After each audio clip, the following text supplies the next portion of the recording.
हम बात करेंगे लिनियर अपॉन क्वाड्रेटिक और linear upon under root quadratic के फॉर्म को किस प्रकार से इंटीग्रेट करा जाता है। आज हम लोग ये सीखने वाले हैं, ठीक है। अभी तक हमने one upon quadratic, one upon under root quadratic को किस प्रकार से इंटीग्रेट करा जाता है वो हमने सीख लिया है, ठीक है। अच्छा, हम लोग जो सॉल्व कर रहे हैं, हम लोग जो सीरीज चला रहे हैं अभी, दैट इज एनसीईआरटी का सीरीज चल रहा है हमारा। यानी अभी हम लोग जो है एनसीईआरटी का इंटीग्रेशन जो चैप्टर है आपका, है ना, वो हम लोग अभी डिस्कस कर रहे हैं, ठीक है। हमने 7.3 तक अच्छे तरीके से डिस्कस कर लिया है। हमने 7.4 में क्वेश्चन नंबर 15 तक हमने अच्छे तरीके से डिस्कस कर लिया है, ठीक है। आज जो है हम लोग 7.4 के बाकी के जो क्वेश्चंस हैं, ठीक है, बाकी के जो क्वेश्चंस है उसको हम लोग डिस्कस करेंगे। लेकिन उसको डिस्कस करने से पहले आपको समझना होगा कि वो जो 16 से यानी 16 से 25 तक के जो क्वेश्चंस हैं आपके, वो किस फॉर्मेट पर हैं। तो अगर आप देखोगे ध्यान से तो क्वेश्चन नंबर 16 से 25 तक जो है आपके लिनियर अपॉन क्वाड्रेटिक के फॉर्मेट पर है, ठीक है। अगर आप देखोगे ध्यान से तो आपको समझ आएगा कि ऊपर में है लिनियर और नीचे में है क्वाड्रेटिक, ठीक है।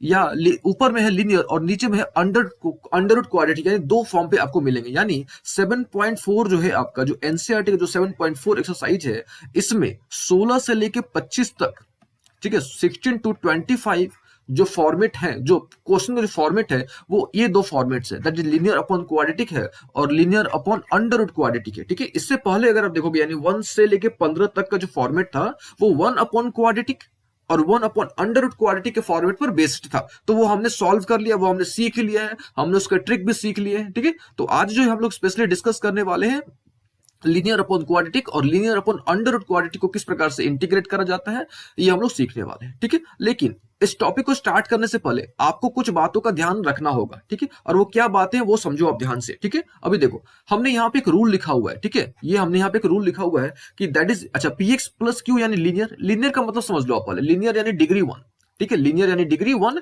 और क्वाड्रेटिक यानी डिग्री 2, ठीक है। ये आपको अच्छे तरीके से समझ आना चाहिए। लीनियर यानी डिग्री 1, ठीक है, और क्वाड्रेटिक यानी डिग्री 2। अच्छा, ऐसे समझो आप, अगर ए एक्स प्लस बी का फॉर्म पे रहेगा तो समझ लो कि वो लिनियर है।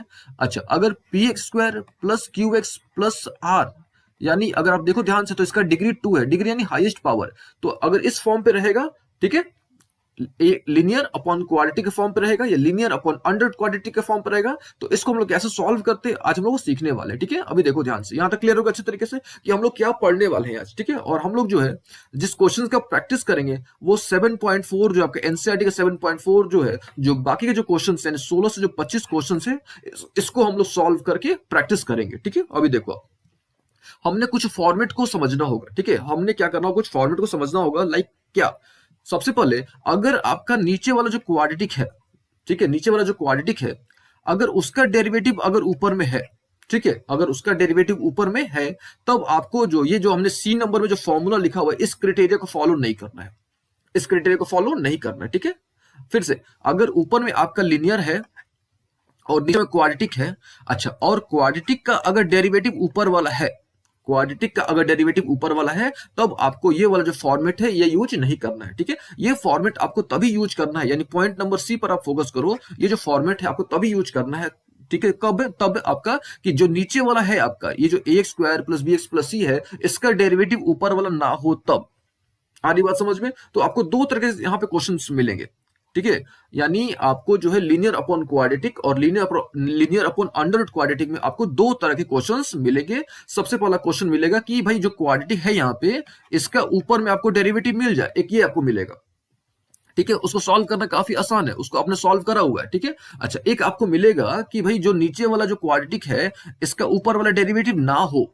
हमारी बात समझ में, ना हो डेरिवेटिव, ठीक है। तो अगर डेरिवेटिव ना हो तब हम लोग कैसे सॉल्व करेंगे वो हम लोग देखेंगे। तो उसके लिए हमने यहाँ पे कुछ रूल्स लिखे हुए हैं, कुछ हमने स्टेप्स बनाए हुए हैं, वो आपने सबसे पहले देखना है, ठीक है। सबसे पहले क्या करना है आपको, तो जो भी आपका लीनियर है, यानी ये जो आपका लीनियर है, इसको आपने ए इंटू जो क्वाड्रेटिक है इसका डेरिवेटिव प्लस बी के फॉर्म पे एक्सप्रेस करना है, ठीक है। सबसे पहले आपने ये काम करना है। फिर से आपने क्या करना है, लीनियर जो भी आपका है उसको a इंटू ये जो क्वाड्रेटिक का जो डेरिवेटिव है प्लस b के फॉर्म पे आपने क्या करना है, एक्सप्रेस करना है, ठीक है। सबसे पहला काम आपने ये करना है। सेकंड स्टेप आपने क्या करना है कि इक्वेट करके, यानी इन दोनों इक्वेशंस को इक्वेट करके आपने a और b कैलकुलेट करना है, यानी ये वाला a है और ये जो b है आपने कैलकुलेट करना है, ठीक है। अच्छा, उसके बाद आपने क्या करना है, ये जो A X square plus B X plus C है, इससे आपने क्या कर देना है, दोनों तरफ, यानी इधर भी आपने डिवाइड करना और इधर भी आपने क्या कर देना है, डिवाइड करना है, यानी दोनों तरफ आपने डिवाइड करना है। अच्छा, डिवाइड करने के बाद आपने फाइनली इंटीग्रेट कर देना है। ठीक है, आपने क्या कर देना है, फाइनली इंटीग्रेट कर देना है सेपरेटली। सेपरेटली इंटीग्रेट करने का मतलब क्या है कि भाई सबसे पहले आपको ये वाला पोर्शन को इंटीग्रेट करना है, फिर आपने इस पोर्शन को क्या करना है, इंटीग्रेट करना है। ठीक है, अच्छा, इंटीग्रेट करते समय हो सकता है कि आपको कुछ स्पेशल फॉर्म्स की जरूरत पड़े, यानी कुछ स्पेशल फॉर्मुलों की जरूरत पड़े, तो वो हमने आपको ऑलरेडी बता रखा है। ठीक है, तो देखिए हम लोग जो है सबसे पहले कुछ क्वेश्चंस लेते हैं, तभी हम लोग जो है कॉन्सेप्ट अच्छे तरीके से क्लियर हो पाएगा। ठीक है, यहाँ पे हम कितना भी आपको बता देंगे भाई ऐसे ऐसे करना है, आपका कॉन्सेप्ट क्लियर नहीं हो पाएगा जब तक हम लोग कुछ क्वेश्चंस नहीं करेंगे। ठीक है, लेकिन हाँ, ये बात आपने ध्यान में रखना है कि दो तरह के क्वेश्चंस हमको मिलेंगे। ठीक है, और वो कौन कौन से क्वेश्चंस मिलेंगे, फिर से हम एक बार रिपीट करते हैं। देखिए हम लोग कर क्या रहे हैं, हम लोग सॉल्व कर रहे हैं लीनियर अपॉन क्वाड्रेटिक को और linear upon under root quadratic को हम लोग सॉल्व कर रहे हैं। ठीक है, ये हम लोग दो तरह के प्रॉब्लम्स को सीखने वाले के भाई कैसे सॉल्व करते हैं। ठीक है, अच्छा, हम लोग जो है दो तरह के इसमें भी क्वेश्चंस मिलेंगे आपको, ये समझ लो, इसमें भी आपको दो तरह के क्वेश्चंस मिलेंगे। एक में क्या मिलेगा आपको कि भाई क्वाड्रेटिक का डेरिवेटिव ऊपर वाला होगा, एक आपको ये मिलेगा, तो वो आप सिंपल तरीके से कर सकते हो। ठीक है, और एक में मिलेगा कि क्वाड्रेटिक का डेरिवेटिव ऊपर वाला ना हो। ठीक है, उस केस में जो है, ठीक है, उस केस में हमको क्या करना होगा, ये जो लीनियर वाला है ना, लीनियर वाला जो फॉर्म है, इसको इस प्रकार से रखना होगा, यानी इस फॉर्म पे सेट करना होगा। कैसे, ए यानी ए यहाँ पे कांस्टेंट है, फिर आपने क्यू को डेरिवेट करना होगा और प्लस बी के फॉर्म पे आपको रखना होगा। ठीक है, या ये अपने ध्यान में रखना है। ये कब आपने अप्लाई करना है रूल, कि जब आपका क्यू का डेरिवेटिव ऊपर ना हो तब। अगर डेरिवेटिव गिवन है तो फिर कोई प्रॉब्लम नहीं है, लेकिन अगर डेरिवेटिव नहीं दिया हुआ है तब आपको ये रूल फॉलो करना है। दैट इज लीनियर वाला जो है उसको ए इंटू क्वाड्रेटिक का डेरिवेटिव, यहाँ पे डैश है यानी क्वाड्रेटिक का डेरिवेटिव प्लस बी के फॉर्म पे आपने एक्सप्रेस करना है। फिर आपने उसके बाद आपने ए और बी को कैलकुलेट करना है, यानी आपने जो है फिर ए और बी को क्या करना है, आपने कैलकुलेट करना है। उसके बाद आपने क्या कर देना है, A X square plus B X plus C, यानी आपने क्यू से डिवाइड करना है दोनों तरफ। आपने जो है क्यू से क्या करना है, दोनों तरफ डिवाइड कर देना है, और फाइनली आपने जो है इंटीग्रेट कर देना है। ये आपने स्टेप फॉलो करने हैं। ठीक है, चलिए हम लोग कुछ क्वेश्चंस लेते हैं। ठीक है, तभी आपका कॉन्सेप्ट अच्छे से क्लियर हो पाएगा। ठीक है, चलिए हम लोग क्या करते हैं, हमने 7.4 के क्वेश्चन नंबर आई थिंक 15 तक हमने सॉल्व कर लिया है। ठीक है, अब हम लोग जो है क्वेश्चन नंबर 16 की बात करते हैं। ठीक है, चलो क्वेश्चन नंबर 16, अभी देखो अब ध्यान से, क्वेश्चन नंबर 16 क्या है, that is we have to integrate 4x plus 1 upon under root 2x square plus x plus 2x square plus 6 minus 3 को हमने क्या करना है, इंटीग्रेट करना है। ठीक है, अच्छा, ये हमने क्या करना है, इंटीग्रेट करना है। तो पहले समझो क्वेश्चन को, समझो क्वेश्चन फॉर्म को, समझो आप क्लियरली। आपको लग रहा है कि ऊपर वाला क्या है, लीनियर है, और नीचे वाला क्या है, क्वाड्रेटिक है, यानी क्लियरली ये L upon under root Q के फॉर्म पे है। ये तो क्लियर हो गया आपको, ये किस फॉर्म पे है, तो L upon under root Q के फॉर्म पे। कैसे पता कि एल है ये, यानी लीनियर है, डिग्री 1, यहाँ पे देखो इसका डिग्री कितना है, 1 है, और इसका डिग्री कितना है, 2 है, तो क्लियर है कि भाई ये L upon under root Q के फॉर्म पे है। चलो ये तो बात हमने समझ लिया। अब हमको देखना है क्या नीचे वाले का डेरिवेटिव ऊपर में गिवन है कि नहीं। ठीक है, अब हमने जो है देखना है कि क्या इसका डेरिवेटिव ये वाला है, तो चेक करो आप। तो 2x स्क्वायर को आप जब डेरिवेट करोगे तो आपको क्या मिलेगा, 4x। x को जब आप डेरिवेट करोगे तो आपको क्या मिलेगा, 1, और -3 का हो गया 0, यानी क्लियरली इसका ये जो नीचे वाला जो पोर्शन है इसका डेरिवेटिव ऊपर गिवन है। अरे बात समझ में क्लियरली एकदम, यहाँ पे गिवन है, यानी क्यू का जो डेरिवेटिव है वो गिवन है, यानी क्यू का जो डेरिवेटिव यहाँ पे एल है। सिंपल सी बात है। तो अब इस तरह का अगर प्रॉब्लम अगर हमको मिलता है तो सिंपली हम लोग जेड कंसीडर करके हम लोग सॉल्व करेंगे। देखो कैसे, तो सबसे पहले हम लोग क्या करेंगे, let Z equal to 2x square plus x minus 3 को हम लोग जेड मान लेंगे। यानी एक तरह से बोल सकते हो कि यहां से जो हम लोग सब्स्टिट्यूशन मेथड का यूज करेंगे। ठीक है, कौन सा मेथड, सब्स्टिट्यूशन मेथड का हम लोग क्या करेंगे, यूज करेंगे। ठीक है, अच्छा, सब्स्टिट्यूशन मेथड में हम लोग आपको कुछ रूल्स बताए थे कि भाई जेड निकालो, फिर आप डीजेड बाई डीएक्स कैलकुलेट करो, फिर आप डीएक्स कैलकुलेट करो। ठीक है, तो कुछ स्टेप्स हैं वो हम लोग फॉलो करते हैं। सबसे पहले हमने जेड कंसीडर कर लिया, फिर हम लोग क्या करते हैं, डीजेड बाई डीएक्स कैलकुलेट करेंगे। तो डीजेड बाई डीएक्स इसका क्या होगा, इसको डिफरेंशिएट करोगे तो 4x मिलेगा, इसको डिफरेंशिएट करोगे तो आपको 1 मिलेगा, ऑल ओके। फिर हम लोग क्या करते हैं, डीएक्स कैलकुलेट करते हैं, तो डीएक्स की वैल्यू क्या आती है, that is DZ upon 4x plus 1। ठीक है, यहां तक क्लियर हो गया। अभी देखो आप यहां से, तो ये तो था हमारा क्या, 4x प्लस 1, इसको आप एज इट इज लिख दो, ये था हमारा रूट जेड, है ना, क्योंकि इसको हमने जेड माना ना अभी, तो दैट इज वाई जेड चला गया, रूट जेड के फॉर्म में चला गया। डीएक्स, तो डीएक्स की वैल्यू आपने कितना निकाला, अभी यहाँ पे आपने कैलकुलेट करा, that is DZ upon 4x plus 1 आपने यहाँ पे कैलकुलेट करा, तो ये हमारा कैंसिल हो गया, ऑल ओके। अच्छा, बचा क्या, 1 अपॉन रूट जेड, ये आपने बचा, ऑल ओके। अब एक बात आपको छोटी सी बात याद रखनी है, वो क्या है कि आपने याद रख लेना है कि भाई 1 अपॉन रूट जेड का जो जब भी आप इंटीग्रेट करोगे, फिर से 1 अपॉन रूट जेड को आप जब भी इंटीग्रेट करोगे आपको क्या मिलेगा, 2 रूट जेड मिलेगा। ये बात आपने ध्यान रख लेनी है, आपको याद रख लेना है। क्या याद रख लेना है कि 1/√z को हम लोग जब भी इंटीग्रेट करेंगे ना तो हमको 2√z मिलना ही मिलना है, ठीक है। तो ये आपको डायरेक्टली याद रख लेना है। कुछ कुछ बातें जो है छोटी छोटी बातें आप याद करोगे, क्योंकि अगर इसको आप सॉल्व करने जाओगे ना फिर टाइम लग जाएगा, काफी टाइम लग जाएगा, ठीक है। तो कुछ कुछ छोटी छोटी बातें वो आपको याद होनी चाहिए, ठीक है। अब देखो क्या, अब हम लोग क्या करेंगे, फाइनली वैल्यू रख देंगे, तो 2 हो गया। अभी देखो जेड था, जेड की वैल्यू हमने कितना माना था, ये हमने जेड को माना था, तो ये वैल्यू रख दो यहाँ पे आप। तो वैल्यू क्या था आपका 2x² प्लस x माइनस 3, ये हमारा आंसर आ गया, ठीक है। और प्लस ये तो हमने लगाना ही लगाना है। तो इस क्वेश्चन को हमने सॉल्व कर लिया, देखा। तो इस क्वेश्चन को हमने क्यों सॉल्व करा, क्योंकि इसका डेरिवेटिव यानी जो क्यू है ना, क्यू का डेरिवेटिव क्या था, एल था, ठीक है। क्यू का डेरिवेटिव क्या था, एल था। यानी आप सिंपल तरीके से बोल सकते हो कि जो हम लोग आज पढ़ रहे हैं, जो हम लोग पढ़ने वाले हैं आगे आज क्लास में, वो दो तरह के क्वेश्चंस मिलेंगे आपको। क्या मिलेगा, एल अपॉन क्यू और L upon under root Q, ठीक है। और इसमें भी आपको दो केस मिल रहे थे, क्या चाहिए कि क्यू का डेरिवेटिव हो सकता है एल हो या क्यू का डेरिवेटिव एल ना हो। All okay. तो अगर ना हो तब तो बहुत अच्छी बात है, आपको कोई प्रॉब्लम नहीं होगा, डायरेक्टली आप सॉल्व कर सकते हो, ठीक है। अच्छा, लेकिन अगर नहीं होगा तब हम लोग क्या करेंगे, तब हम लोग जो है एक रूल जो हमने आपको थोड़ी देर पहले बताया था वो रूल हम लोग फॉलो करेंगे, ठीक है। ये भी कॉन्सेप्ट तुरंत क्लियर हो जाएगा, जैसे हम लोग क्वेश्चंस लेंगे ना तो आपका कॉन्सेप्ट अच्छे तरीके से क्लियर हो जाएगा। उम्मीद है ये वाला जो कॉन्सेप्ट है, यानी अगर आपका क्यूडस जो है अगर वो एल के बराबर है तब हम लोग कैसे सॉल्व करेंगे वो आपको समझ आया होगा, ठीक है। अच्छा, यहाँ पे हमने आपको एक और बात बताया था, वो भी आपने ध्यान में रख लेना है कि जब भी हम लोग 1/√x को इंटीग्रेट करेंगे ना, 1/√x को इंटीग्रेट करेंगे तो हमेशा हमको 2√x मिलेगा प्लस c। तो ये थोड़ा अपने ध्यान में रख लेना इस चीज को। चलिए अब हम लोग क्या करते हैं, नेक्स्ट क्वेश्चन की बात करते हैं। यानी हमने जो है क्वेश्चन नंबर 16 तो सॉल्व कर लिया, अब हम लोग जो है क्वेश्चन नंबर 17 की बात करते हैं, ठीक है। अभी देखो क्वेश्चन नंबर 17। तो क्वेश्चन नंबर 17 क्या है, दैट इज आपने इंटीग्रेट करना है x+2 upon under root x² minus 1 की, 1 को इंटीग्रेट करना, ठीक है। x+2 upon under root x² minus 1 को आपने क्या करना है, इंटीग्रेट करना है, ठीक है। अभी देखो ध्यान से, तो यहाँ पे आप देख रहे हो कि यहाँ पे लीनियर अपॉन क्वाड्रेटिक के फॉर्म पे तो है क्लियरली भाई, ये लीनियर हो गया और ये आपका क्वाड्रेटिक, ये लीनियर हो गया आपका, यहाँ पे एल है, ये एल हो गया और ये क्वाड्रेटिक के फॉर्म पे यानी अंडर रूट क्वाड्रेटिक के फॉर्म पे है, ठीक है। ये तो हमको दिख रहा है। लेकिन अगर आप ध्यान से देखो तो ये जो हमने कुछ स्पेशल फॉर्मूला पढ़ा था उस पर भी बेस्ड है ना। तो हम लोग क्या करेंगे, इसको हम लोग उसी फॉर्मेट पर सॉल्व कर देंगे, यानी हम लोग बाय यूजिंग फॉर्मूला जो है इसको हम लोग सॉल्व कर लेंगे, काफी इजी हो जाएगा वैसे, ठीक है। अब देखो कैसे, तो सबसे पहले हम लोग क्या करेंगे, तो इसको हम लोग सेपरेट कर लेते हैं, यानी x upon under root x² minus 1 हमने इसको कर लिया, ठीक है, plus 2 upon under root x² minus 1 हमने दोनों को सेपरेट कर लिया, ठीक है। हमने यहाँ पे क्या करा, दोनों को सेपरेट कर लिया और हम लोग यहाँ पे इंटीग्रेट कर देंगे, ठीक है। तो यहाँ पे देखो सिंपल सा है, क्योंकि हमको यहाँ पे आइडिया लग जाएगा, आप जब बनाओगे ना तो आपको आइडिया मिल जाएगा कि भाई यहाँ पे देख रहे हो कि फॉर्मूला पे आ जाएगा सिंपली। तो हम लोग क्यों इसको एक्सपेंड करें, क्यों हम लोग इसको फालतू का टाइम इस पे अलग तरीके का प्रयोग करके क्यों हम लोग टाइम वेस्ट करें, सिंपल बन जाएगा ये। अब कैसे बनेगा वो देखो, इसको आपको पता है कि अगर इसको आप जेड मानते हो, अगर इस पोर्शन को आप जेड मानते हो तो ऊपर वाला आपका उसका डेरिवेटिव गिवन है। तो सबसे पहले हम लोग क्या करते हैं, इसको I1 कंसीडर कर लेते हैं और इसको हम लोग क्या कर लेते हैं, I2 कंसीडर कर लेते हैं। और लोग यहाँ तक सबसे पहले हम लोग I1 को सॉल्व करेंगे। तो I1 को कैसे सॉल्व करेंगे, इसको लोग जेड मानेंगे, तो लेट जेड इक्वल टू क्या हो गया, x² माइनस 1। सेम प्रोसीजर, क्या करना हमको, dz बाई dx कैलकुलेट करना है। तो dz बाई dx कैलकुलेट करेंगे तो क्या मिलेगा, 2x मिलेगा।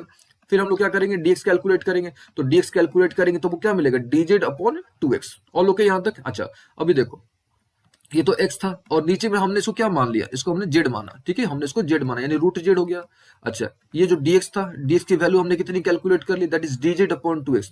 तो यहाँ पे आप लिख दो dz अपॉन 2x, ये x और x कैंसिल हो गया, यानी 1/2 बाहर आ गया और हमने 1/√z को इंटीग्रेट करना है, ठीक है। ऑल ओके यहाँ तक। अभी देखो, फिर आपने ध्यान रखना, हम लोग बार बार ये कॉन्सेप्ट का यूज करेंगे भाई, 1/√z को जब भी आप इंटीग्रेट करोगे तो आपको क्या मिलेगा, 2√z मिलेगा। 1/2 तो बाहर हो गया, जब भी आप इसको इंटीग्रेट करोगे तो आपको दिमाग पर रख लेना है कि भाई आपको 2√z मिलना ही मिलना है। ये 2 कैंसिल, यानी आपको जो इसको जब आप इंटीग्रेट करोगे तो आपको क्या मिलेगा, √z मिलेगा, है ना, आपको क्या मिलेगा, √z। अच्छा, और z यहाँ पे आपने किसको माना था, तो आपने x² माइनस 1 को माना था। तो जो आपका फाइनल रिजल्ट आ गया दैट इज x² माइनस 1। लेकिन फाइनल रिजल्ट किसका, इस पोर्शन का, यानी हमने I1 की हम लोग बात कर रहे हैं। चलिए एक काम तो हो गया हमारा, और लोग यहाँ तक। अभी हम लोग थोड़ा फोकस करते हैं ये I2 पर, ठीक है। हमने एक काम कर लिया कि भाई एक का रिजल्ट ये आया, है ना। अब हम लोग किस पर फोकस करते हैं, अब हम लोग जो है सेकंड वाला जो पोर्शन है उस पर फोकस करते हैं। अभी देखो, तो यहां से सबसे पहले हम लोग क्या करते हैं, इस 2 को बाहर ले लेते हैं, ठीक है। 2 को हमने यहाँ पे क्या करा, बाहर ले लिया। अभी देखो ये क्या हो गया आपका, ये अंडर रूट, इसको आप लिख सकते हो x का स्क्वायर माइनस 1 का स्क्वायर लिख सकते हो। अगर आप देखो ध्यान से तो डायरेक्टली एक फॉर्मूला हमने पढ़ा हुआ था, है ना। पिछले क्लासेस में हमने करीब 8 से 9 फॉर्मूला हमने आपको बताए थे, तो एक फॉर्मूला है ये। अब कौन सा फॉर्मूला वो देखो, अगर आपको ध्यान होगा तो हमने आपको एक फॉर्मूला बताया था, that is dx upon under root x² minus a²। ये फॉर्मूला अगर आपको ध्यान होगा तो इस फॉर्मूला का हम लोग यहाँ पे यूज करेंगे और हम लोग इजिली कैलकुलेट कर लेंगे, यानी इजिली हम लोग उसको इंटीग्रेट कर देंगे। अच्छा, इसका रिजल्ट क्या होता है वो आपको याद होना चाहिए, दैट इज लॉग, सबसे पहले लॉग एक्स प्लस, और ये वाला जो पूरा पोर्शन इसको आपने एज इट इज लिख देना है, दैट इज अंडर रूट, है ना, X plus under root X square minus what A square. ठीक है, तो इसका आंसर क्या है, तो टू तो बाहर है आपका सबसे पहले, है ना। जब इसको आप एक्सपेंड करोगे तो यानी जब इसको आप इंटीग्रेट करोगे तो आपको क्या मिलेगा, लॉग तो हो गया, ठीक है, X plus under root X square minus A square, तो X square minus A square यानी ये वाला पोर्शन सिंपल सा इसको लिख दो यहाँ पे, तो अंडर रूट क्या हो गया, एक्स स्क्वायर माइनस वन। तो ये हमको मिला हमारा दूसरा रिजल्ट, यानी ये हमको मिल गया, हमने आई टू को, आई टू हमको ये मिला और आई वन हमको ये मिला। ठीक है, आई वन और आई टू हमको मिल गया, ये हमारा क्या था, ये था हमारा आई वन, ठीक है, और ये हमको क्या मिला, आई टू। ठीक है, अच्छा हमने क्या करना था, दोनों को बीच में ऐड था ना हमारा, दोनों को बीच में जोड़ना था, तो हम लोग क्या करेंगे, फाइनल जो रिजल्ट आएगा हमारा वो हम लोग क्या करेंगे, दोनों को जोड़ के लिख देंगे, इन दोनों को हम लोग, यानी आंसर क्या आएगा आपका, यानी आंसर आपको ये मिलेगा under root X square minus one plus two times log X plus, ठीक है, under root X square minus one, और आप लास्ट में प्लस ही लगा देना, तो ये आपका फाइनल रिजल्ट आ गया। ठीक है, उम्मीद आपको ये समझ आया होगा। अब हम लोग बात करते हैं क्वेश्चन नंबर 18 की। ठीक है, दो क्वेश्चन हमने करा, 16 और 17 कर लिया। अब हम लोग क्या करते हैं, क्वेश्चन नंबर 18 की बात करते हैं। ठीक है, अभी आप 18 देखो, जो हम लोग कब से वेट कर रहे थे वो क्वेश्चन हमको मिलेगा यहाँ से। अब वो क्या है वो क्वेश्चन, वो देखो आप ध्यान से। अगर आप 18 को देखो ध्यान से, यानी 5x माइनस टू है ना, ऊपर में क्या आपका 5x माइनस टू है, और नीचे में है आपका that is 3x square plus 2x plus 1 है। ठीक है, अच्छा अभी देखो आप ध्यान से, सबसे पहला हमने देखना है, हमने चेक करना है कि क्या इसका डेरिवेटिव ऊपर वाला है। इट मींस क्या क्यू डैश जो है वो एल के बराबर है, हमने चेक करना है। तो यहाँ पे क्लियरली है कि नहीं भाई, जो क्यू डैश है आपका वो एल के बराबर नहीं है। ठीक है, तो जब क्यू डैश जो है एल के बराबर नहीं है, तब हमने जो है कुछ बेसिक फॉर्मूलों का, कुछ बेसिक स्टेप्स का हम लोग यूज करेंगे। ठीक है, वो स्टेप्स क्या है हमने आपको थोड़ी देर पहले बताया था, लेकिन हम लोग जो है अभी फिर से वो स्टेप्स को आपको बताएंगे, जिससे आपका जो कॉन्सेप्ट है और अच्छे तरीके से क्लियर हो जाएगा। ठीक है, सबसे पहले हम लोग क्या करते हैं, सबसे पहले हम लोग क्या करते हैं, ये जो 5x माइनस टू है ना, ये जो ऊपर वाला जो लीनियर है ना, इसको a इंटू इसका डेरिवेटिव है ना, डेरिवेटिव इसका क्या होगा, that is 6x plus two और प्लस b के फॉर्म पे हम लोग एक्सप्रेस करते हैं। फिर से सबसे पहले हम लोग क्या करते हैं, जो भी l है आपका, इसको हम लोग l को हम लोग a इंटू क्यू का derivative plus c b, sorry not c, b के फॉर्म पे हम लोग क्या करते हैं, एक्सप्रेस करते हैं। सबसे पहला काम आपने ये करना है, क्या करना है, फिर से l is equal to a Q dash plus b के फॉर्म पे आपने एक्सप्रेस करना, सबसे पहला काम आपने ये करना है। आफ्टर दैट आपने क्या कर देना है कि जो q है ना, q से आपने डिवाइड कर देना है। ठीक है, अब उसके बाद आपने क्या कर देना है, q से डिवाइड कर देना है। ठीक है, अच्छा उसके बाद आपने क्या करना होता है कि a b की वैल्यू कैलकुलेट करो और फाइनली इंटीग्रेट करो। ठीक है, हम क्वेश्चन इसको आगे प्रोसीड करते हैं, तब आपको बेहतर फील आएगा, बेहतर आपको समझ आएगा। ठीक है, अभी देखो हम लोग अभी आगे प्रोसीड करते हैं, तो अब हम लोग क्या करते हैं, यहाँ पे ये तो हो गया हमारा, तो हमने एक्सप्रेस कर दिया। अब हम लोग क्या करते हैं, 5x माइनस टू तो हो गया हमारे पास, इसको हम लोग सिंप्लीफाई करते हैं। अगर गुना करोगे आप तो क्या होगा, 6ax हो गया, यानी इसको और इसको गुना करोगे तो क्या हो गया, 6ax हो गया। ऑल ओके, अच्छा a को जब 2 से आप मल्टीप्लाई करो तो क्या मिलेगा, 2a मिल गया। ऑल ओके, और प्लस क्या हो गया, b। अब हम लोग यहाँ पे क्या करते हैं, सेकंड स्टेप था आपका, that is we have to find a and b, और हम लोग ए और बी कैसे फाइंड आउट करेंगे वो समझो आप। हम लोग यहाँ पे इक्वेट करेंगे, यानी एक्स वाला जो पोर्शन है उसको एक्स वाले के साथ, यानी 6ax इज इक्वल टू क्या आ गया, 5x। ऑल ओके, अच्छा ये जो कांस्टेंट वाला जो पोर्शन उसको कांस्टेंट के साथ, यानी 2a प्लस बी जो है आपका, 2a प्लस बी जो है इसको किससे इक्वेट करेंगे हम लोग, -2 से क्या करेंगे, इक्वेट करेंगे। ठीक है, ये देखो आपका x और x कैंसिल हो गया, यानी a की वैल्यू यहाँ से आपने कैलकुलेट कर ली, दैट इज 5/6। ए की वैल्यू आपने कितनी कैलकुलेट कर ली, दैट इज 5/6। ऑल ओके, अभी देखो फिर 2 इंटू ए, अब ए की वैल्यू कितनी है आपकी, दैट इज 5/6, 5/6 रख दो आप, प्लस क्या आपका बी, तो बी रख दो यहाँ पे आप, फिर यहाँ पे हो गया 2, तो ये 2 से ये 6 जो है 3 टाइम्स में कट जाएगा, तो b की जो यहाँ से हम लोग वैल्यू कैलकुलेट कर लिए, ये जो प्लस है आपका उधर जाएगा तो माइनस में हो जाएगा, यानी 2 माइनस 5/3। यहाँ से हमने एक तो हमने को मिल गया और हमको यहाँ से b मिल जाएगा। अब देखो यहाँ पे माइनस करना है, तो कैसे माइनस करने का तरीका होता है आपको हम पहले भी हमने आपको बताया हुआ है। सबसे पहले यहाँ पे अपॉन 1 लो और सिंपल इसको क्रॉस मैंने गुना करो, इसको 3 1 जाए 3 हो गया। फिर आपने क्या करना है, इन दोनों को मल्टीप्लाई करना है, 2 3 6 हो गया। फिर आपने इनको करना है 5 1 जा 5, यानी जो आपका b मिला है ना, आपको जो b मिला दैट इज 1/3 मिला। a हमको कितना मिला, that is 5/6। All okay, b हमको कितना मिला, दैट इज 1/3। ठीक है, यहां तक समझ आई बात आपको, हमको a मिला और हमको b मिला। ठीक है, अभी देखो आप ध्यान से, हम लोग यहाँ पे एक फॉल्ट करना है। वो क्या फॉल्ट है कि यहाँ पे तो -2 था ना, है कि नहीं, यहाँ पे क्या था आपका -2 था, लेकिन हम लोग क्या करा यहाँ पे, हमने गलती क्या करा कि भाई हमने यहाँ पे 2 पे बना दिया, जबकि यहाँ पे है क्या, -2 है। तो हम लोग अगर ये -2 होगा, ये सपोज यहाँ पे मान लो क्या है -2, तब क्या हो जाएगा, ये इसके आगे माइनस लग जाएगा, तब आप दोनों को ऐड करोगे तो क्या होगा, -11 बाई क्या चीज 3। अरे बात समझ में, यहाँ पे क्या हो जाएगा आपका -11 बाई वो 3। तो यहाँ से हमने ए कैलकुलेट कर लिया और यहाँ से हमने क्या कैलकुलेट कर लिया, बी कैलकुलेट कर लिया। ठीक है, हमने दो कैलकुलेट कर लिया, ए और बी। चलो सबसे पहले स्टेप तो क्या था हमारा, सबसे पहला स्टेप था कि भाई एल को आप एक्सप्रेस करो A dot Q dash plus B के फॉर्म पे एक्सप्रेस करो। सेकेंड स्टेप क्या था कि आप ए बी कैलकुलेट करो। ठीक है, अच्छा फिर क्या स्टेप था, अगर आपको ध्यान होगा तो आपने क्या करना है, दोनों तरफ Q से डिवाइड करना है। ठीक है, आपने क्या कर देना है, दोनों तरफ Q से डिवाइड कर देना है और फिर आपने क्या करना है, इंटीग्रेट करना है। ठीक है, चलो ये तो यहां तक तो स्टेप आपको समझ आया होगा। अब हम लोग क्या करते हैं, नेक्स्ट स्टेप की बात करते हैं। देखो नेक्स्ट स्टेप क्या है, पहला स्टेप क्लियर हो गया, सेकंड स्टेप भी क्लियर हो गया कि भाई हमने क्या करा। अब हम लोग जो है थर्ड स्टेप की तरफ मूव करते हैं। ठीक है, अभी देखो थर्ड स्टेप क्या होने वाला हमारा, ये क्या था हमारा 5x-2 था, है ना। इस पे आप ध्यान दो, ये जो हमारा मेन फॉर्मेट है इस पर ध्यान दो आप। 5x-2 था, अच्छा ए यहाँ पे था तो ए की वैल्यू आपने कैलकुलेट कर ली, कितना भाई 5/6, तो यहाँ पे आप लिख दो 5/6 ऑल ओके। अच्छा इधर देखो ये क्या 6x+2 है, तो यहाँ भी आप लिख दो 6x+2, हमने यहाँ पे लिख दिया, ये 6x+2 हो गया। अच्छा प्लस क्या है बी, तो यहाँ पे बी, अब बी की वैल्यू आपने कितनी कैलकुलेट करी थी यहाँ पे, तो बी की वैल्यू आपने कैलकुलेट करी थी दैट इज -11/3। तो यहाँ पे हमने क्या कर दिया, -11/3 बी की वैल्यू हमने रख दी। और लोग यहाँ तक, अच्छा हमने क्या करना, हमने डिवाइड करना है। क्या करना, हमने डिवाइड करना है, यानी हमने जो है ये जो क्यू है ना, क्यू दोनों तरफ को हमको, दोनों तरफ जो हमको क्यू से डिवाइड करना है। ठीक है, अब डिवाइड कैसे करते हैं वो थोड़ा समझिएगा। तो यानी इधर भी जो है हमने क्या करना है, ये वाला पोर्शन यानी 3x² प्लस 2x+1 लगा देना है। इधर भी हमने क्या कर देना है, 3x² प्लस 2x+1 लगा देना है। और लोग यहाँ तक ना, अच्छा यहाँ पे .1 तो है ही ना आपका .1, और यहाँ भी आपने क्या कर देना, ये जो वैल्यू है आपका 3x² प्लस 2x+1 आपने क्या कर देना, लगा देना। और ओके, अच्छा अब हमने क्या कर देना है कि हमारा टारगेट क्या था कि भाई हमको इस वाले को हमने क्या करना था, इंटीग्रेट करना था। यानी हमने क्या करना है, इसको भी क्या करना है, इंटीग्रेट करना है। यानी हमको इसको भी इंटीग्रेट करना और होगा, और हमको इसको भी क्या करना होगा, इंटीग्रेट करना होगा। ठीक है, इसको हम लोग क्या कर लेते हैं, I1 कंसिडर कर लेते हैं, इसको हम लोग क्या कर लेते हैं, I2 कंसिडर कर लेते हैं। ठीक है, अच्छा अब हमने क्या कर देना है, दोनों को सिंपली हमने इंटीग्रेट कर देना है। और लोग यहाँ तक ठीक है। अभी देखो अब हम लोग क्या करेंगे, यहां से हम लोग दो कॉन्सेप्ट का यूज करने वाले हैं। वो दो कॉन्सेप्ट्स क्या हैं वो आप देखो ध्यान से। ठीक है, हम इधर थोड़ा इरेज कर रहे हैं ताकि हमको स्पेस मिल जाए और आपको हम अच्छी तरीके से समझा पाए। ठीक है, अभी देखो अब यहाँ तक, अब हम लोग यहाँ पे दो कॉन्सेप्ट का यूज करने वाले हैं। वो दो कॉन्सेप्ट्स क्या है वो देखो अब ध्यान से। सबसे पहला कॉन्सेप्ट आपको ध्यान में रखना होगा कि अगर ऊपर किसी भी फंक्शन का डेरिवेटिव है और नीचे वो फंक्शन है, यानी f'/f(x) का जो इंटीग्रेशन होता है वो आपने ध्यान रखना है, that is log of f(x) + c।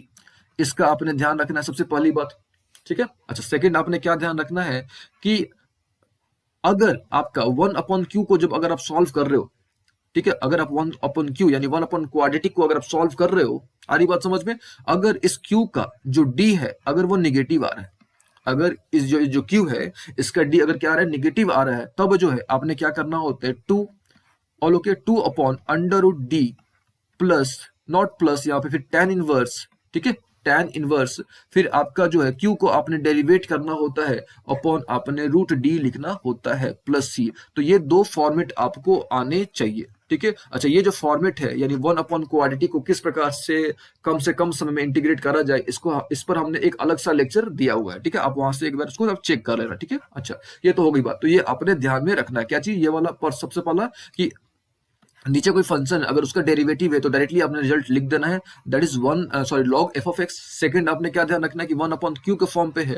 अच्छा अगर q का जो d है, d यानी डिस्क्रिमिनेंट, अगर वो निगेटिव आता है तो डायरेक्टली आपने इस कॉन्सेप्ट का यूज करना है, दैट इज 2/√d। और यहाँ पे d जो है आप वैल्यू आपकी निगेटिव लेना है, निगेटिव आएगी but you have to take the d positive. आपने जो d की वैल्यू क्या लेनी है, पॉजिटिव। तो क्या आपको क्या इसका जो रिजल्ट आएगा वो क्या आएगा, that is 2/√d tan inverse q का इंटीग्रेशन अपॉन √d और प्लस c। तो ये दो बातों का आपने ध्यान रखना है। ठीक है, ये अच्छा एक चीज और का आप ध्यान रख सकते हो, दैट इज 1/√x का इंटीग्रेशन क्या होता है, और 1/√x का इंटीग्रेशन होता है दैट इज 2√x + c। तो ये थोड़ी सी आपने जो है तीन बातों का ध्यान रखना है। ठीक है, चलिए ये तो हमने आपको बता दिया किन किन बातों का आपने ध्यान रखना है। चलिए अब हम लोग क्या करते हैं, इंटीग्रेट करके आपको दिखाते हैं कि भाई हमारे पास जो है दो फंक्शन जो है यानी I1 और I2 दोनों का इंटीग्रेशन क्या होगा वो हम लोग करके आपको अब दिखाते हैं। चलो यहाँ तो क्लियर हो गया। सबसे पहले हम लोग क्या करते हैं, I1 पर फोकस करते हैं, यानी हम लोग जो है I1 को इंटीग्रेट करते हैं। अभी देखो ध्यान से, तो ये जो अगर आप देखो ध्यान से तो इसका डेरिवेटिव क्लियरली ऊपर वाला है। आ रही बात समझ में, यानी अगर ये f(x) है तो ऊपर वाला इसका डेरिवेटिव है। ठीक है। तो हमने अभी आपको बताया कि अगर F dash x upon F x है तो उसका जो डायरेक्ट रिजल्ट आएगा that is log F of x. तो यहाँ पे हम लोग डायरेक्टली लिख सकते हैं कि लॉग एफ ऑफ एक्स, और एफ ऑफ एक्स कितना है आपका, ये वाला portion, that is 3x² plus 2x+1 all okay. तो एक पोर्शन हमने इंटीग्रेट कर लिया। आगे में क्या था 5/6, तो यहाँ पे आप 5/6 लगा दो, यानी हमने I1 को इंटीग्रेट कर लिया ऑल ओके यहाँ तक। अच्छा, अब हमने फोकस करना है किस पर, I2 पर हमने फोकस करना है। ठीक है, अब हमने जो है I2 पर फोकस करना। अब I2 को कैसे करेंगे वो देखो आप, I2 है क्या पहले वो देखो आप। I2 है कि -11/3 तो है आगे में, है ना। I2 में क्या था आपका -11/3 है ना आगे में। और अपने किसको इंटीग्रेट करना, अपने इंटीग्रेट करना है dx अपॉन, ठीक है, dx upon 3x² plus 2x+1 को क्या करना है, इंटीग्रेट करना। आपने क्या करना है, इसको इंटीग्रेट करना है। अच्छा, अगर इसको आप देखो ध्यान से तो ये जो है आपका 1/q के फॉर्म पे है। किस फॉर्म पे है, 1/क्वाड्रेटिक के फॉर्म पे है। और हमने आपको बताया था कि 1/क्वाड्रेटिक के फॉर्म पे अगर आपको क्वेश्चन मिले तो सबसे पहले आपने डी को चेक करना है। ठीक है, सबसे पहले आपको किसको चेक करना है, डी को, कि भाई डी क्या आ रहा है, उसका पॉजिटिव आ रहा है कि नेगेटिव आ रहा है। अगर डी नेगेटिव आ रहा है तब आपने एक रिजल्ट पता है, उस रिजल्ट का आपने यूज करना है। ठीक है, चलो इसका हम लोग डी कैलकुलेट करते हैं। ठीक है, अब डी कैसे कैलकुलेट करते हैं तो आपने पता होगा, दैट इज b² - 4ac। ठीक है, तो b कितना है आपका, दैट इज यहाँ पे 2 है, तो ये हो गया 2² और लोग यहाँ तक -4ac, और a दैट इज 3 है यहाँ पे, और जो c है आपका वो यहाँ पे क्या है, 1 है। तो क्लियरली यहाँ पे आपको आइडिया लग जाएगा कि भाई यहाँ जो d आने वाला है वो नेगेटिव आने वाला है। तो 2² 4 और माइनस, और 4 में 3 सब जब मल्टीप्लाई करोगे देन यू गेट 12। और जब आप घटाओगे तब आपको मिलेगा -8। यानी ये आपको आइडिया मिल जाएगा कि यहाँ जो आपकी जो डी की वैल्यू आ रही है वो नेगेटिव आ रही है ना। यहाँ जो डी की जो वैल्यू आ रही है वो क्या आ रही है, नेगेटिव आ रही है। ठीक है, चलो अगर हमको पता है कि अगर डी की वैल्यू नेगेटिव आती है तो हम लोग क्या करते हैं। ठीक है, ये तो हमको आइडिया मिल गया। अब हमने इसको इंटीग्रेट करना है कि भाई इसको इंटीग्रेट कैसे करते हैं। ठीक है, तो आपको रूल पता है कि रूल क्या है। तो सबसे पहले हम लोग क्या करते हैं, यहाँ पे लिखते हैं 2, है ना। सबसे पहले हम लोग क्या करते हैं, यहाँ पे लिखते हैं 2, और फिर हम लोग यहाँ पे क्या करते हैं, इसका जो डी की जो वैल्यू आई है ना, ठीक है, यहाँ पे डी की वैल्यू कितनी है, -8 आई है ना यहाँ पे डी की वैल्यू, हम लोग उसका पॉजिटिव वैल्यू लेंगे यानी 8 लेंगे, और 8 का हम लोग रूट कैलकुलेट करेंगे, यानी ये हो गया आपका √8 और ओके। फिर हम लोग यहाँ पे क्या करते हैं, tan इनवर्स लेते हैं। फिर हम लोग क्या करते हैं, इसका डेरिवेटिव कैलकुलेट करते हैं। ठीक है, इसका डेरिवेटिव, जब इसका डेरिवेटिव आप कैलकुलेट करोगे तो आपको क्या मिलेगा, दैट इज 6x+2 मिलेगा अपॉन, फिर से आपने जो है ये जो √8 है ना इसको आपने एज इट इज लिख देना है और ओके। अच्छा, अगर आप इसको चाहो तो इसको आप कैंसिल कर सकते हो। ठीक है, कैसे कैंसिल कर सकते हो वो आपको समझाते हैं। ये देखो, तो ये तो 2 हो गया ना। अच्छा, ये जो √8 है ना, तो √8 को आपको पता है कि आप लिख सकते हो 2√2। जो √8 है इसको आप क्या लिख सकते हो, 2√2 और ओके यहाँ तक। अभी देखो आप, ये तो tan इनवर्स हो गया ना। अच्छा, ये 6x+2 तो था ही हमारे पास, तो ये अच्छा ये जो √8 है इसको भी आप लिख सकते हो, दैट इज व्हाट 2√2, इसको आप लिख सकते हो। ठीक है, यहाँ तक समझ आई आपको बातें। ठीक है, अभी देखो, अब हमने क्या करना है, थोड़ा हमको इरेज करना होगा यहाँ पे। ठीक है, अभी देखो यहाँ तक क्लियर हो गया आपको अच्छे तरीके से। तो आपको कुछ बातों का अगर आप ध्यान रखते हो तो आप फास्टली कर पाओगे, आप जल्दी से जल्दी जो है आप सॉल्व कर पाओगे इस तरह के क्वेश्चंस को। ठीक है, ये देखो, ये आपका 2 और 2 तो कैंसिल हो गया, तो इधर आपके पास क्या बच गया, 1/√2 बच गया। ओके ना, यहाँ पे tan इनवर्स बच गया। अच्छा, अब इसको हमें सेपरेट कर लो, यानी 6 अपॉन ये तो 2√2 हो गया, और प्लस 2 अपॉन क्या हो गया, 2√2। ठीक है, ये जो 6 है और आपका ये 2 से 6 कट जाएगा यानी हो गया 3, और ये जो √2 से आपका ये √2 कट जाएगा यानी इधर आ गया √2 आपका। तो जब फाइनल रिजल्ट आया आपका, ये तो ऑलरेडी हमारे पास था ही, यानी ये वाला जो I1 वाला था इसका तो रिजल्ट था ही हमारे पास पहला वाला। अब प्लस, सॉरी यहाँ बीच में माइनस था ना, यस ये तो माइनस था यहाँ पे, तो ये हो गया हमारा माइनस, और 11/3 तो था ही हमारे पास, तो ये हो गया 11/3 और ओके। हमने केवल इसको इंटीग्रेट करा यानी I2 को, तो इंटीग्रेट करा तो वो क्या मिला, दैट इज 1/√2 मिला, tan इनवर्स मिला हमने। ठीक है, और ये जो 3x इधर से और ये √2 इधर से, तो 3x प्लस √2 मिला, यानी ये जो मिला आपको इतना बड़ा जो है आपका आंसर आपको मिला। ठीक है, आपका आंसर क्या मिला फाइनली, ये आपको पूरा आपका आंसर मिला, ये वाला पोर्शन, और आपने क्या कर देना है, +C लगा देना है। ठीक है, तो ये आपका जो आया फाइनल रिजल्ट आपको मिला। ठीक है, अच्छा, अब हम लोग क्या करते हैं, नेक्स्ट क्वेश्चन की बात करते हैं। ठीक है, यहाँ तक उम्मीद है आपको अच्छे तरीके से समझ आया होगा। तो यहाँ पे हमने 2 कॉन्सेप्ट्स का यूज करा, फिर से यहाँ जो है हमने 2 कॉन्सेप्ट्स का हमने क्या करा, यूज करा। अच्छा, एक चीज और हम लोग यहाँ पे मिस कर रहे हैं, यहाँ पे तो √2 तो बच गया था ना यहाँ पे, है कि नहीं, यहाँ तो क्या था हमारा √2 तो बच गया था। आ रही बात समझ में, तो ये मान लो कि √2 यहाँ पे है, √2 आपका ये आ रही बात समझ में। यहाँ तो यहाँ पे जो है देखो, क्योंकि ये 2 से हमने 3 कट करा था ना, तो ये क्या बच गया था हमारे पास, 3x तो बच गया था हमारे पास, और ये जो √2 से हमने ये 2 कट करा था, तो यहाँ पे हमारा क्या था, √2 था हमारे पास। ठीक है, तो इस बात का आपने ध्यान रखना है। तो ठीक है, तो ये जो है हमने सॉल्व करा। चलिए अब हम लोग क्या करते हैं, नेक्स्ट क्वेश्चन के बारे में बात करते हैं, ठीक है।